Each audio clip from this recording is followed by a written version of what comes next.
दास के पास। आपको यहाँ कोई उलट सुलट बोल भी जाता है, कोई उसकी परवाह नहीं करनी, जिसने भगवान चाहिए। मान अमान करो क्यों ना कोई, चाहे समाज वाले भी आपका मान अपमान करें। और मम संत शरण जगत जान छोई, यानी यहाँ थोड़ी सी अपने अपने विचारों में भी अंतर होता है। ये परम संत पूर्ण परमात्मा के विचार हैं और वो तुलसीदास के एक व्यवहारिक विचार हैं। लेकिन यहाँ थोड़ा सा लागू होता है कि गृहस्थी के पास कोई भी आता है तो सबसे पहले प्रणाम करे। सत साहेब, जैसे हम सत साहेब बोलते हैं, मान ले कोई राम राम बोलता है तो उसको राम राम ही में उत्तर दे देवे। नमस्ते करता है तो नमस्ते जी, आओ बैठो, तो उसका आदर सत्कारी स्वाभाविक गुण होना चाहिए गृहस्थी में। तो ऐसे वो जो कि पहले वाले सभी में ये विद्यमान था। तो राजा जनक खड़े हो गए सिंहासन छोड़कर जब एक ऋषि जी उनके द्वार पर आए, साधु वेशभूषा वाले, और अलग से एक गद्दा तख्त सूचा साफ तक बना रखे, क्योंकि ऋषि लोग आते जाते रहते थे संतों के पास, राजाओं के पास, तो उनके लिए अलग आसन बनवा रखे थे। अच्छे कपड़े स्वच्छ धोकर रखा करते थे। नौकरों को आदेश दिया कि ऋषि जी आगे हैं और उनका आसन लगाओ अलग से, उनका अलग आसन लगवान लागे। ऋषि जी सुखदेव नौकानो नीचे बैठ गया वहीं पर। तो राजा जनक दौड़कर निकट आए, महाराज यहाँ ना बैठो, महाराज मेरा अपमान ना करो, अपमान ना करो, यहाँ बैठो। उन्होंने बोला नहीं मैं यहीं बैठूंगा। तो राजा जनक कहने लगे भाई ऐसी मेरे से क्या गलती होगी, आप रुष्ट हो ऋषि जी? कि नहीं। फिर बैठे बैठे सारी कहानी सुना दी कि मैं आपको गुरु बनाने आया हूँ और आज मैं ऊपर नहीं बैठ सकता। अब सुथरे दिन आ गए, नरमा गया तो भगवान के निकट आ गया। सुखदेव ऋषि बोला कि, और राजा जनक कहने लगे महाराज मेरा क्यों मजाक उड़ाओ, आप तो जन दुनिया को ज्ञान देने वाले, और सूर्य को दीपक क्या दिखाऊंगा मैं? न सारी कहानी बता दी कि मैं ऐसे ऐसे ऋषि भगवान विष्णु के लोक में गया था, उन्होंने मुझे वहाँ अलाउड नहीं किया। उन्होंने कहा कि मैं आपको गुरु बनाऊं, फिर भक्ति करूं, तब मैं स्वर्ग जाऊंगा, मुझे स्वर्ग जाना है। फिर राजा जनक के जचगी भाई इब तक मैं ठीक बोलता दिखा है। कहने लगा ठीक है महाराज, मैं सुबह नहा धो के स्नान करके सुबह नाम दूंगा तेरे को। अब वो थोड़ी बहुत ज्ञान तो हो जा है कि भाई ये किस टाइप के इंसान होया करें, ये गृहस्थी ने देख के भी से नफरत करते हैं, ये जो नकली से होया करें। इसकी सारी फड़काड़नी चाहा था, परीक्षा भी लेना चाहा था। उसने अलग से एक मकान में उनकी रहने की व्यवस्था करवा दी और वहाँ एक लड़की की, एक युवा लड़की की ड्यूटी लगा दी कि आप इनकी केयर टेक करो, अतिथि आए हैं, खाना खिलाओ, कपड़े बिछाओ इनके, और कोई असुविधा ना रहे, रात को भी इनके पास। सारी तो उसको ट्रेनिंग दे दी थी लड़की को राजा जनक ने। अब सुखदेव ऋषि अपना आसन पर लेट गया, खाट पे चारपाई पे जो तख्त लगा रखा था। वो लड़की रात्रि के समय जाकर के उसके तख्त पर बैठ गई। सुखदेव ऋषि ने पैर पीछे को कर लिए, वो और निकट आ गई। वो थोड़ा सा और आगे को सरका, वो और निकट हुई तो उठ कर दूर खड़ा हो गया। कहने लगा बहन तू बाहर चली जा। वह लड़की बाहर आ गई। राजा जनक ने पूछा कि क्या क्रिया रही बेटी, कैसा है ये ऋषि जी? ने बोले जी ऋषि जी पक्का है, ऐसे ऐसे मैं बेड पर बैठी आपके आदेश अनुसार, तो इसने सारी ऐसे ऐसी क्रिया बताई। खड़ा हो गया और बाद में बोला बेटी बहन बाहर चली जा। तो बोला ठीक है। अब क्या हुआ कि वो उसका नीचे बिछा दिया कपड़ा, जैसे दरी वरी जो बिछा, वो बैठ गया भगत की तरह और कहने लगे बैठ जा ऋषि जी, अब मैं तुझे उपदेश दूंगा, पहले मैं नहा लूं, स्नान कर लेता हूं। अब गरीबदास जी ने अपनी वाणी में लिखा है कि राजा जनक के हजारों की संख्या में रानियां थी, पत्नी थी। उनमें से एक पटरानी होती है, जो सबसे पहले जो शादी की जाती है उसको पटरानी बोलते हैं, मुख्य पत्नी। बड़ी सुशील, अच्छी भक्ति करने वाली साधवी टाइप थी। उसको कहा राजा जनक ने कि मैं नहाऊंगा, और पानी गर्म करा, बता दिया था सारा, उसको ट्रेनिंग दे दी थी।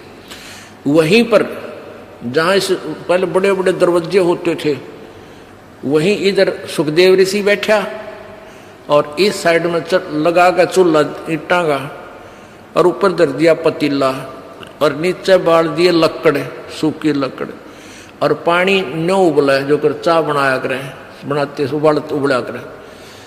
और राजा जनक का वहीं साथ में नहाने के लिए पाटड़ा डाल दिया, और राजा जनक वहां नहाने के लिए विराजमान हो गया, धोती बांध के।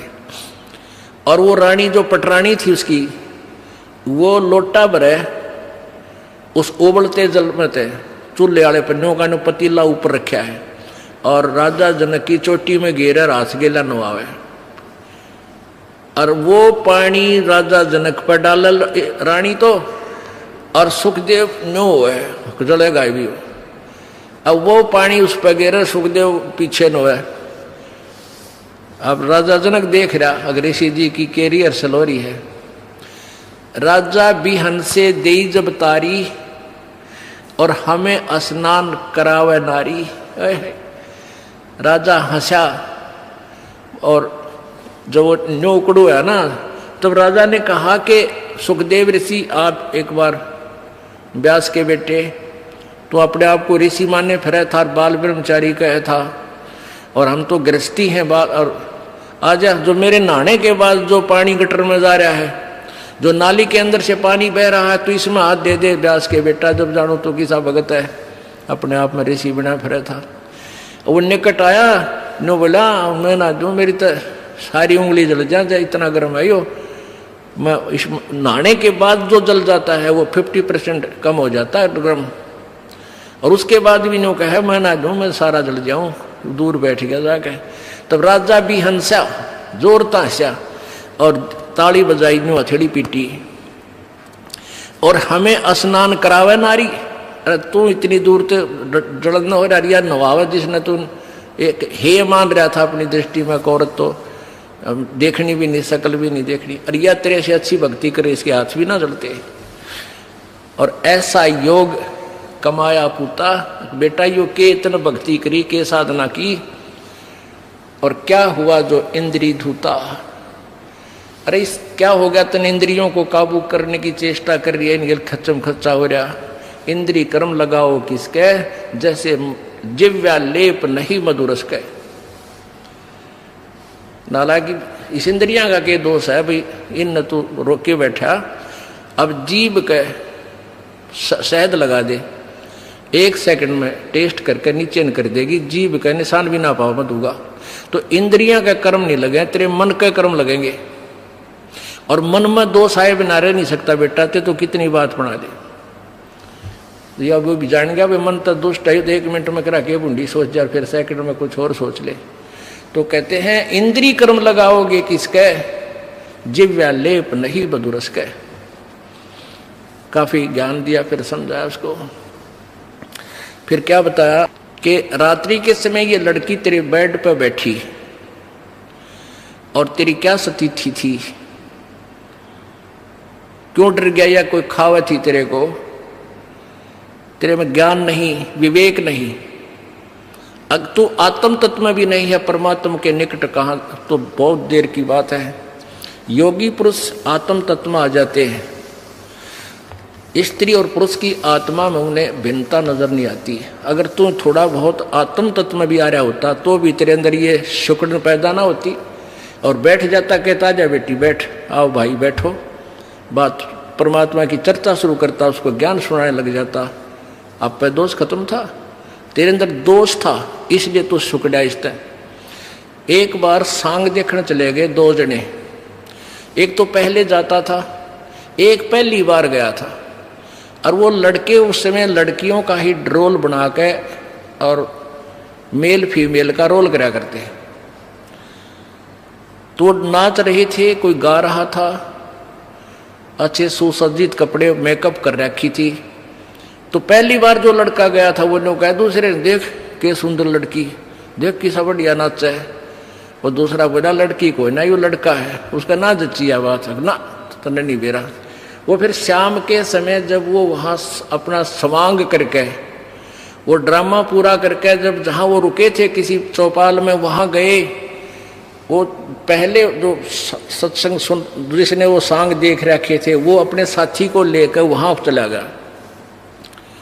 किसको? जो पहली बार गया था। कहाँ? जहाँ वो रुके हुए थे, उनके साथ साथ चले गए। उन बच्चों ने जाते ही वो सारा मेकअप उतार कर, कपड़े निकाल कर न्यारे न्यारे टांग दिए, और वो लड़के नो के नो कच्चे कच्चे में खड़े। तब उसका यकीन हुआ, जो पहली बार सांग देखने गया था, अगर तो छोरे थे, छोरी कोई ना थी। अब अगले दिन जब वो सांग देखने गया, वो नाचा भी था वो लड़का, और लड़की का मेकअप भी था, पर उसने लड़की नजर नहीं आई थी, वो लड़का दिखा था। तो ऐसे ही जब आत्मज्ञान में भी होता सुखदेव, तू तने लड़की नहीं दिखा, तुझा ड्रामा कर रहा था बेटा, अपना कल्याण करा ले। बोलो सतगुरु।